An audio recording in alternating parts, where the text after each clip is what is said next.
Почитувани граѓани, почитувани медиуми, постојат сериозни индиции и сомнежи дека Социјалдемократскиот сојуз подготвува масовен подкуп на гласачи за предстојниот референдум само за некој глас повеќе за поддршка на капитулантскиот договор на Зоран Заев и Алексис Ципрас. Она што Зоран Заев го најави во крива паланка, постојат индиции дека засилено го прават неговите локални пајташи на терен насекаде. Барањето на Заев да се исплаќаат пари за откажување од сопствениот идентитет, освен во приватните компании, постојат сомнежи дека ќе се практикува и во државни институции. Кружат информации дека раководители ќе делат награди и бонуси само за граѓаните се откажат од името.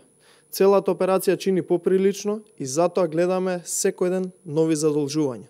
Денес Министерството за финансии ќе објави проспекти за ново задолжување од над 30 милиони евра. Ова е само едно во низата милионски задолжувања на оваа власт во период од само неколку месеци. И додека милиони се земаат со високи камати, никој не знае каде и на што се трошат парите со кои што не задолжува СДСМ.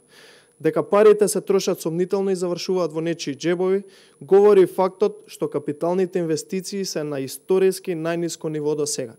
Нивото на реализација најниско за изминативе 20 години, имено од почетокот на годината, заклучно со месец август, реализацијата на капитални инвестиции е само 23,3%.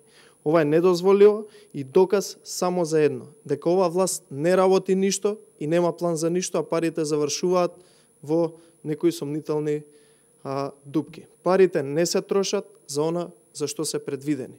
Дополнително, најавата за ребаланс на буџетот фрла сомнеш дека власта ќе крати од капиталните инвестиции и ќе префрла пари во сектори кои се помалку значајни. Целиот економски крах кој ни се случува е уште еден обид за притисок врз граѓаните да се чувствуваат безпомошни за да мора да гласаат за себеукинување со надеж дека барем за некои си 30 години Република Македонија ќе влезе во Европската унија. Ако е тоа стратегијата, тогаш е многу погрешна. Граѓаните треба да знаат дека решението на проблемот е во заминување на корумпираната и неспособна влада на Заев, а не во себеукинувањето. Ви благодарам на вниманието.